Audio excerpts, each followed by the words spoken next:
हा सीझन संपायच्या अगोदर ना हा एक पराठा तुम्ही नक्की ट्राय करायला हवा, कारण हा पराठा इतका छान लागतो ना.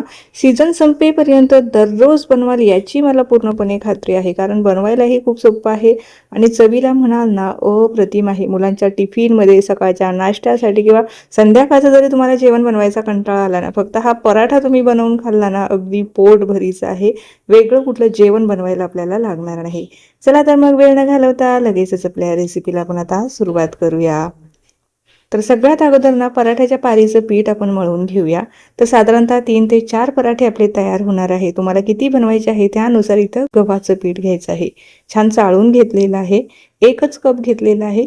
त्यामध्ये ना मी थोडीशी हळद घातलेली आहे, चवीपुरतं मीठ आणि 1 चमचाभर साधं तेलाचं मोहन घातलेलं आहे. आता ना थोडं थोडं पाणी टाकून आपल्याला छान असा मीडियम घट्ट, जसं आपण चपातीसाठीचं पीठ मळतो ना अगदी सेम तसंच पीठ आपण आता मळून घेऊया. अगदी जास्त सैल ठेवू नका किंवा जास्त घट्ट ठेवू नका. नाही, पराठे बनवताना ना मी काही टिप्ससुद्धा तुम्हाला देत असते. आता पराठे बनवताना ना काय करायचं, बऱ्याच जणांचे पराठे हे फाटतात. तर त्यावेळेला काय करायचं, जसं पुरणपोळीसाठीचं पीठ आहे ना, आपण वस्त्रगाळ करून घेतो किंवा अगदीच मैद्याची जी चाळण येते ना तिने चाळून घ्यायचं. त्यामुळे ना पराठा जरासुद्धा फाटत नाही.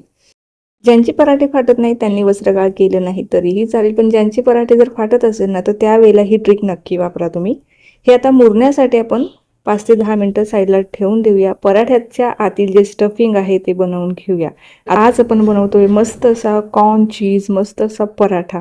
तर आता मक्याचा सीझन आहे. ह्या सीझनमध्ये ना मके खायला खूप चवदार लागतं, त्यामुळे ना हा पराठा सुद्धा तितकाच टेस्टी होणार आहे. यामध्ये लसूण, आलं, हिरवी मिरची पाणी न टाकताच थोडंसं पल्स मोडवरती असं सरसरीत थोडंसं जाडसर आपल्याला हे फिरवून घ्यायचं आहे.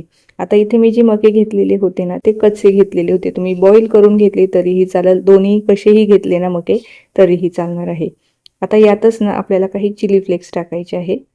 आता जर लहान मुलांना देणार असेल ना यामध्ये हिरवी मिरची स्किप करून इथे तुम्ही फक्त चिली फ्लेक्स घालू शकता. त्यामध्ये धने पावडर घातली, अगदी पाव चमचा इथे मी हळदही घातलेली आहे, चवीनुसार मीठ टाकलेलं आहे.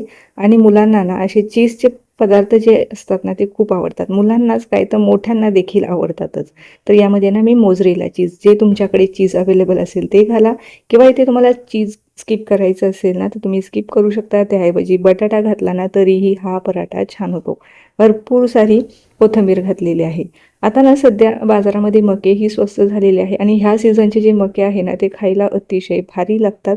त्यामुळे ना असे वेगवेगळे पदार्थ तुम्ही नक्की ट्राय करून पहा. हे पहा, इथे पीठ सुद्धा छान असं मुरलेलं आहे. अजिबात जास्त सैलही नाही आणि अजिबात जास्त घट्टही नाही.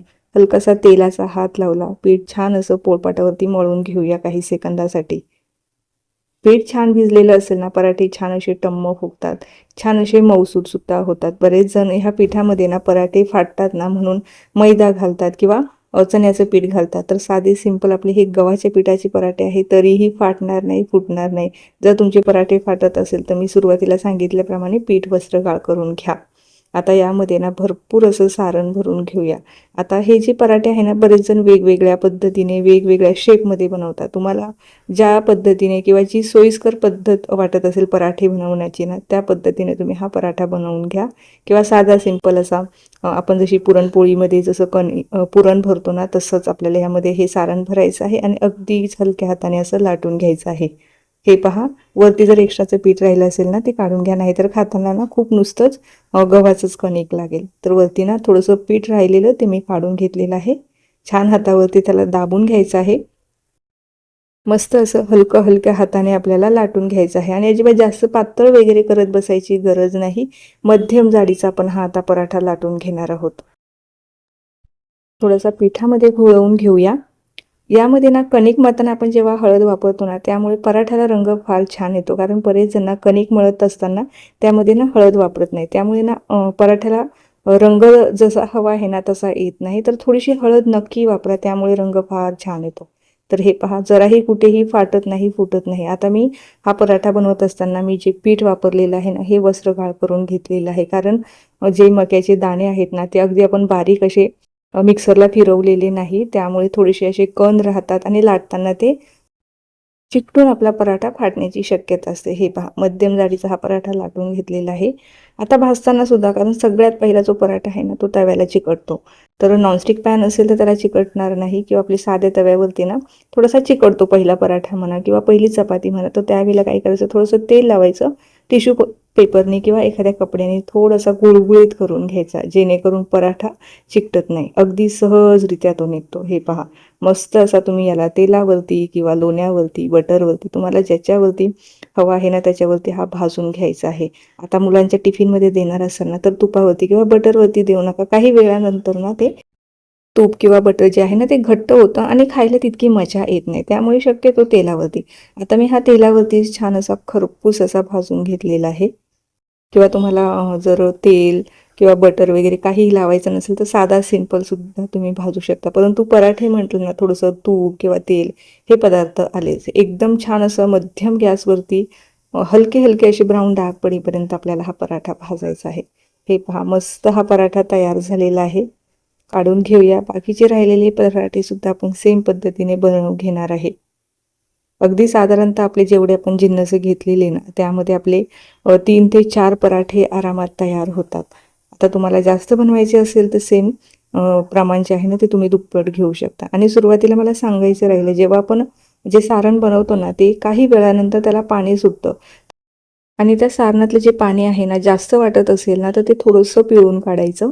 जेव्हा तुम्ही कॉर्न मिक्सरमधून काढणार ना तेव्हाच थोडंसं त्यातलं पाणी जे आहे ना ते पिळून काढायचं आणि त्यामध्ये बाकीचे मसाले घालायचे. जर तसं केलं नाही ना तर पराठा लाटायला त्रास होतो किंवा खूप असं पचपच होतो, आपला पराठा व्यवस्थित लाटला जात नाही. तर सारणातलं पाणी थोडंसं कमी करायचं, हाताने पिळून काढायचं. मस्त आपले हे खमंग पराठे या ठिकाणी तयार झालेले आहे. वरतून बटर किंवा साजूक तूप टाकून अप्रतिम लागतात. असेचही खाल्ले तर छानच लागणार आहे. किंवा तुम्ही एखाद्या पोळी चटणीसोबत खाऊ शकता, त्यानंतर तुम्ही त्याला लोणच्यासोबत खाऊ शकता किंवा नुसतेचही खायला हे छान लागतात. आता एक कट करून दाखवते म्हणजे तुम्हाला आतमध्ये किती छान असं चीज मेल्ट झालेलं आहे तेही दिसेल आणि तुम्हाला अंदाजसुद्धा येईल. बघूनच हा पराठा खायची लगेच इच्छा झालेली आहे. आणि आता सध्या मक्याचा सीझनसुद्धा सुरू झालेला आहे. तसं बघायला गेलं तर आपल्याला वर्षाचे 12ही महिने मके मिळतात, परंतु ह्या सीझनमध्ये जे मके आहे ना ते खूप छान टेस्टी लागतात आणि ह्या सीझनच्या मके खाण्याची जी मजा आहे ना ती काही वेगळीच आहे. तर हा पहा पराठा मस्त असं आतलं चीजसुद्धा मेल्ट झालेलं आहे. मस्त हा खरपूस पराठा आपल्या इथे रेडी झालेला आहे. तर नक्की ट्राय करा ह्या सीझनमध्ये आणि कसा झाला ते कळवायला मला अजिबात विसरू नका. आता ही रेसिपी पाहत पाहत जर तुम्ही इथपर्यंत आलाच असाल, चॅनलवर जर नवीन असाल, चॅनलला अजून सबस्क्राईब केले नसेल तर नक्की सबस्क्राईब करा. त्या बाजूचे जे बेल आयकॉन आहे ते सुद्धा प्रेस करा, म्हणजे जेव्हाही माझे नवीन व्हिडिओज येतील ते तुम्हाला सगळ्यात अगोदर पाहायला मिळतील. चला तर मग पुन्हा भेटूया अशाच काही नवीन आणि सोप्या रेसिपीसोबत. तोपर्यंत धन्यवाद.